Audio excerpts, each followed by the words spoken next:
Cornelius Vanderbilt, Elon Musk, Jeff Bezos, Alex Hermosi, Graham Stephan, Henry Ford, Hershey, Apple, McDonald's, Chick-fil-A, Gucci, Chanel, Louis Vuitton. All of these entrepreneurs and founders of these mega companies all have these key 3 qualities about them. And this is honestly a hobby of mine. I love learning about other business owners and their views on entrepreneurship. And I always try to take something from each person that I study. So here's the first quality, and it's going to be ingenuity. And the caveat of this fact is that all of these individuals were willing to reinvest into themselves. Henry Ford created the assembly line, which is known as one of the most important creations in mechanical engineering history. They forget to mention the millions that he had spent on research and development, of which oftentimes was seen as a waste of money. So if you cannot continue to pivot and look to innovate, you literally cannot grow. When I was freelancing, I realized that I'm making pretty good money, and if I just kind of kept doing this to where I did shoot after shoot each day, I would be making about $80K a year as a freelance photographer, and I'm 21 at the time. But here was the issue: I wanted more than that. I was just trading my time and skill set for money, and I couldn't be 2 places at once. So I knew in order to grow, I needed to replicate myself. Which sounds easy, but not only am I going to be giving up the opportunity for me to make connections and grow, I'm giving up money to pay another individual, and most of all, I'm going to be giving up lots and lots of time, taking a step back and establishing the building blocks of bringing more individuals onto my team for future growth. But fast forward a few years and we're obviously doing all right. I also know that what brought me from that 0 mark to that 6-figure mark is not going to bring us into that $500,000 or higher in revenue. What we do now is absolutely great, but there's a ceiling on what we can do with literally the people that we have. And it is up to me to continuously learn and develop a new way of operation or innovation to make that next step. The perfect example of this is Logan Paul. Everybody knows Logan Paul's name, and he can make a lot of money off of his name, but he knew there was a cap as a creator himself, and the name Logan Paul can only create so much revenue. But if he was no longer the face, then there's essentially an infinite amount of growth. Hence, Prime Energy drink. Again, you have to be thinking, Jeff Bezos, he had a cap at Amazon selling books.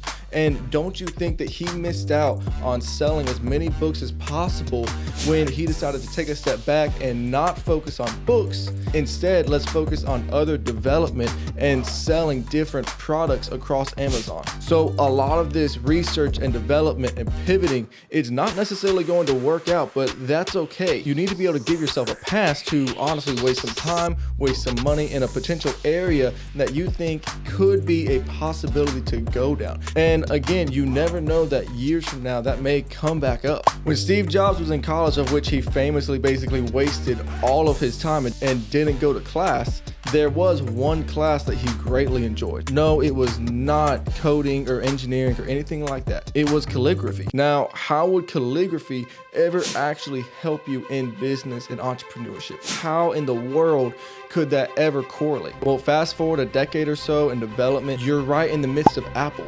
And now you're looking back, and why is it that Apple products are just so clean and smooth, and they just seem so pristine, and they just embody some sort of art in its technology, almost as if calligraphy takes a very non-artistic ability of just handwriting and it turns it into something greater. Funny how that works. The second quality of all these entrepreneurs had was obsession. No, this is not healthy whatsoever.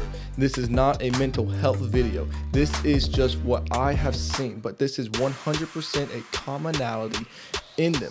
The only way to put it is that they were addicted to their dream and growing their skills and growing their business. Elon Musk's teacher famously thought that he was deaf because he was only focusing on what was going on in his mind. Think about that for a second, that he couldn't focus so often. The teacher thought he was quite literally deaf. He was so obsessed at such a young age. And there was a reason that I did not label this as they outworked everybody, because I think for them and for others is that they did much more than just work hard. They had a literal addiction to their success. This is not healthy, I will say. They put their businesses and their dreams before their friends, before their families, before their relationships. This is obviously not the most healthy way to do this, and I'm not telling you to do it this way. Also, at the same time, I know that in my head that in order to succeed, sacrifices are going to have to take place. And what you need to know is the bigger the goal, the more the sacrifice. One of the few cases that I can think of this is going to be Truett Cathy, though, who he obviously created Chick-fil-A. And to this day, Chick-fil-A does not open on Sunday for his religious beliefs. And he put that before the success of his company. But with that being said, I promise you the amount of work that Cathy put in to order to beat out his competitors like McDonald's and Burger King was next to none. Imagine the discipline that he put into him as well as his workers to treat those individuals so much different than how McDonald's treats their customers. So yes, maybe not everyone has the same amount of obsession, but compared to the average individual, it is all the same. I mean, Jeff Bezos sleeps with a notebook just in case that he needs to write something down in the middle of the night. Thomas Edison was notorious for sleeping in his office for weeks at a time. Arnold Schwarzenegger would work, then work out for 6 hours a day, and then afterwards go do acting classes. You have to understand, there is a reason we know their names compared to others. The final characteristics that every one of these individuals have is that they can retain an insane amount of stress and are extremely resilient. Before Alex Hormozi rose to YouTube stardom and social media stardom, at one point he had a business partner steal all of his money, as well as one point he had to risk all of his business on one single credit card when the payment processors froze up. The amount of stress had to have been insane, but also at the same time, there's no way to let anyone on his team know. You have to stay strong as a leader, and you can't crack under pressure when it hits. Elon Musk got extra funding in 2008 for Tesla and SpaceX, and quite literally in the final hour before they both went out of business. This is honestly an extremely undervalued skill in business. People want to talk about the intelligence and working hard, but trials and tribulations are 100% going to come. And when your back's against the wall, the ones who can continue to stand tall and take those blows, they're obviously going to be the ones that are going to make it through, and they're going to be the ones to succeed. And the other two, I believe, are a lot of intangibles that either you're wired that way or you're not. Either you have the creativity and ingenuity to continue to grow or you don't. Or either you have the obsession or you don't. It's very simple. But this, on the other hand, is a skill that is developed over time. When the new nurse goes into the hospital and something goes wrong, they are freaking out. This has never happened to them before. The one next to her that has been around for 30 years is calm and collected because she has been through those scenarios. She understands all of the scenarios, that they will do the best they can to save the patient, but sometimes it won't be enough and the patient may die. The big importance is to not be affected by the patient that died when the new patient comes in. And the reason I give you that example is because quite literally, that is life and death. This is not. Say you lose everything. You are a mess. You mess everything up. You're going to have to restart. That sucks. Very stressful, very bad. But you're still alive. You're still breathing.